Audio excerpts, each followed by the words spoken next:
Welcome to the deep dive. Today, we're getting into a really monumental book in the self-help world, Napoleon Hill's Think and Grow Rich. It really is foundational, isn't it? Absolutely. And think about the timing, 1937, right smack in the middle of the Great Depression. Talk about offering hope when things looked bleak. Yeah. And it wasn't just some quick idea he had. No, not at all. Hill claimed it was the result of, over 20 years of research, interviewing supposedly more than 500 really successful people from that era. That's right. Big names, too, Yeah. like Andrew Carnegie, Henry Ford, Thomas Edison, the giants of industry at the time. So our mission today really is to unpack this thing, to look at the mindset, the principles, the habits Hill talks about for achieving success, and not just financial success. No, he aimed broader. Success in, well, all parts of life. And we want to see how these ideas, almost a century old now, actually hold up today. Do they still work? Well, the starting point, the absolute core of it, is this really bold claim Hill makes. Thoughts are things. Thoughts are things. Okay, what does that actually mean in Hill's context? It means, essentially, that what you consistently focus your mind on, especially if you back it up with a really strong desire and this unwavering faith, that focus eventually becomes your reality. So it's more than just positive thinking then. Oh, much more. He's suggesting success comes down heavily to your mental discipline, having a super clear purpose, and just sheer persistence. Maybe even more so than, external stuff like luck or where you start from. That's a huge claim about the power of the mind. It really is Yeah. a very powerful statement. Okay, so if thoughts are things, how did Hill say we actually make that happen? How do we engineer those thoughts? You mentioned principles. Yes, 13 of them. He presents them as steps you take towards achieving whatever success means to you. 13 steps. Let's maybe start with the basics, the foundation. Right. Hill definitely builds from the ground up. And it all kicks off with desire. Desire, okay. But not just, I'd kind of like that. He talks about a burning desire, an intense, almost obsessive kind of drive. So really wanting it. Yeah. Deeply. Exactly. And the practical step is define a very specific goal, write that goal down, and then repeat it to yourself daily, morning and night, ideally. Why the repetition? He argues that repetition is how you program your subconscious mind. It's like embedding the goal deep inside. Modern psychology talks about similar things, goal congruence, making sure your goals fit you, and activating your brain to spot relevant opportunities. Okay, so desire is step one. What's next? Building on that, you need faith. You absolutely have to believe you can achieve the goal you've set. How do you build that faith if you don't have it initially? Seems like a catch-22. Well, Hill says you cultivate it through things like consistent affirmations, telling yourself you can achieve it, and vivid visualization, seeing yourself having already achieved it. And that ties into the next one, right? Autosuggestion. Spot on. Autosuggestion is the mechanism for building that faith. It's consciously, deliberately feeding specific thoughts, affirmations, and images into your subconscious mind. Basically, you're trying to reprogram yourself. Like playing a mental tape on loop until you believe it? That's a good way to put it. Until it becomes an undeniable truth for you, guiding your actions almost automatically. Okay, that sounds intense, powerful, definitely. But I can hear some people thinking it sounds a bit like, just wishing or manifesting, which gets talked about a lot now. Does Hill just leave it at the mental stuff? That's a really important question. And no, he doesn't. He's very clear that the mental programming is the start, but it's absolutely not the whole picture. Right, you need action. Precisely.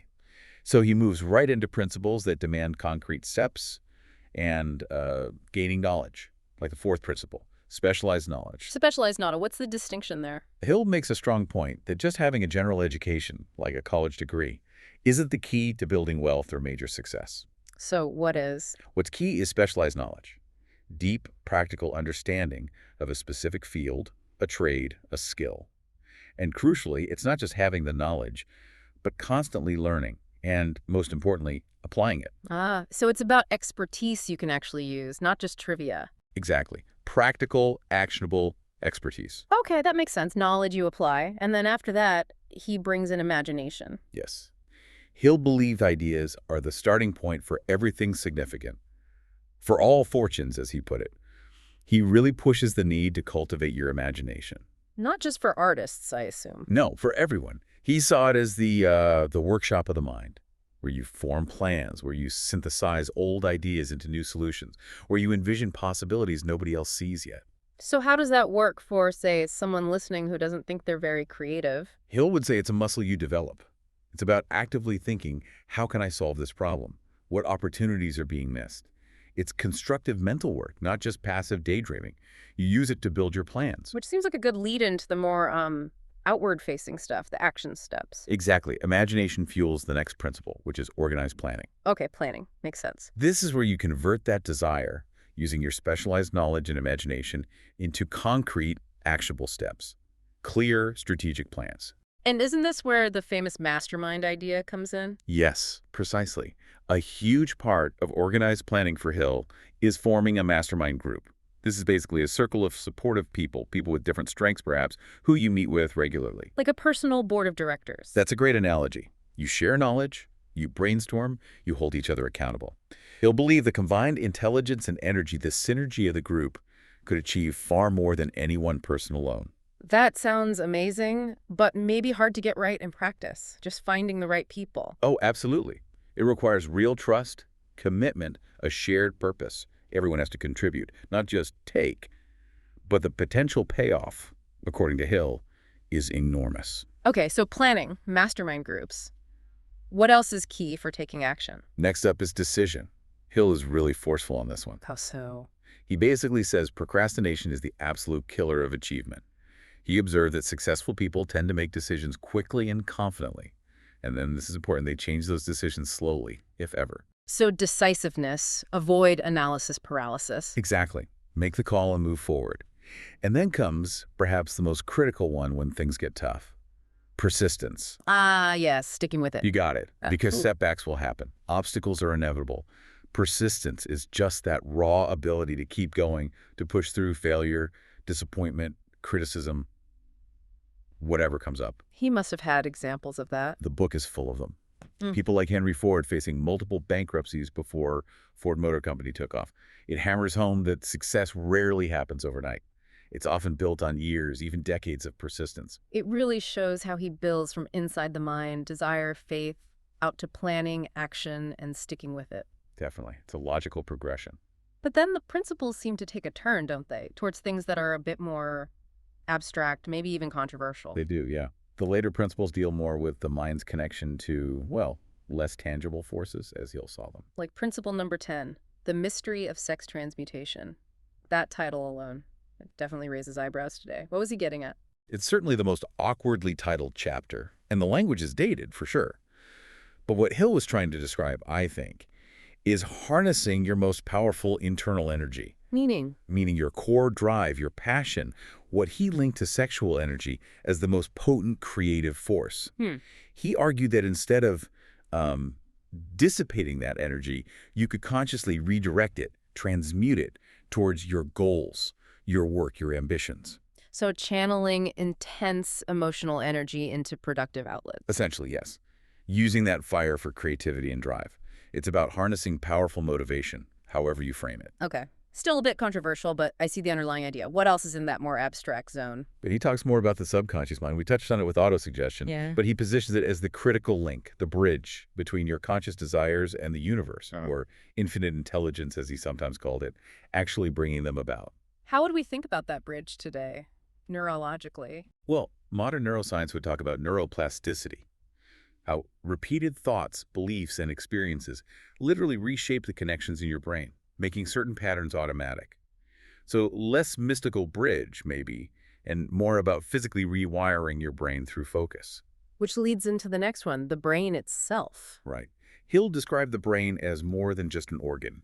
He called it a kind of broadcasting and receiving station for thought vibrations. Okay, that sounds quite metaphysical, broadcasting thoughts. It does sound out there. He even suggested you could pick up ideas from others, or this ether. But maybe we can interpret it less literally. How so? Perhaps as a metaphor for how our brains, when focused, are incredibly good at processing information subconsciously, making connections, recognizing patterns, almost like tuning into insights or solutions that seem to come out of nowhere, like intuition sparking. Which fits with the final principle, number 13, the sixth sense. Exactly. He presents this as the pinnacle, something that emerges after you've really mastered the other 12 principles. And it's not about seeing ghosts or anything. No, not psychic powers. It's more like highly developed intuition, a kind of gut feeling or deep insight, a heightened awareness where your subconscious mind delivers wisdom or creative flashes almost directly. So it's the payoff for mastering the whole system, that intuitive edge. That seems to be the idea, the culmination of aligning your conscious and subconscious mind through all the previous steps. Wow. Okay, so we've unpacked the 13 principles from the very concrete, like planning, to the more esoteric, like the sixth sense. It's quite a journey he lays out. It really is comprehensive. So, stepping back now, looking at the whole book nearly 90 years later, what would you say are its biggest, most enduring strengths? Why does it still get talked about? Well, first off, I think there's timeless wisdom in there. The core ideas about desire, focus, persistence, learning, these aren't really fads, are they? They're pretty fundamental to human achievement. True, they feel foundational. Second, it's very action-oriented. It's not just philosophy. He gives you steps, exercises. Third, it's undeniably inspirational. All those stories, even if some are maybe embellished over time, they do motivate people. They give you that, if they can do it, maybe I can too. Feeling. And finally, maybe most importantly, is the mindset focus. It really digs into the internal transformation needed for success, which a lot of how-to guides maybe skim over. Those are strong points. But fairness requires we also look at the criticisms, because this book definitely has them. Oh, for sure. No book is perfect, especially one this old. Right. So first, there's the obvious one, the dated language and examples. It was written in 1937. Some references just feel old, and the language can be, well, quite gender-exclusive by today's standard. Definitely. You have to read it with that historical context in mind. Then there's the bigger critique, the one about pseudoscience and speculation. Critics will say, look, his talk about vibrations, the ether, maybe even how the subconscious exactly works. It lacks solid scientific proof, doesn't it? That's a very fair criticism.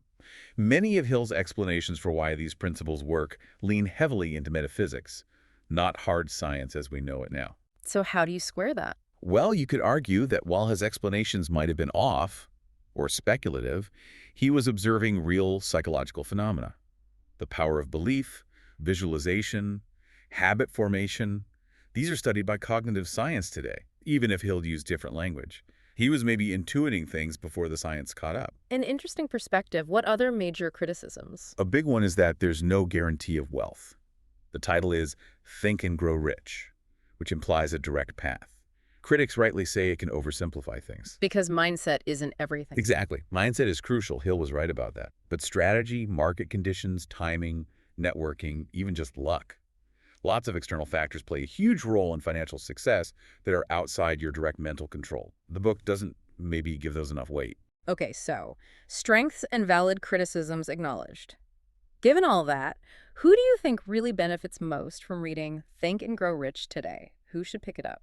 Well, it's still incredibly popular with aspiring entrepreneurs and business leaders.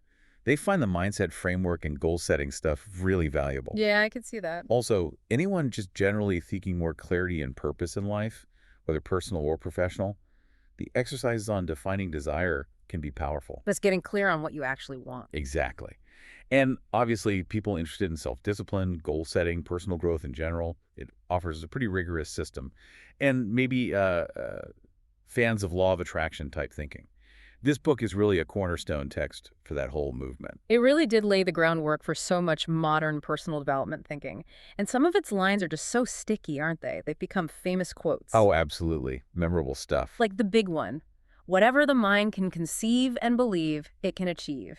That's pure Hill optimism. Classic. Captures the essence perfectly. Or, set your mind on a definite goal and observe how quickly the world stands aside to let you pass. Again, that power of focus and clarity. Really emphasizes that decisiveness and direction. And one I always liked about resilience. Every adversity, every failure, every heartbreak carries with it the seed of an equal or greater benefit.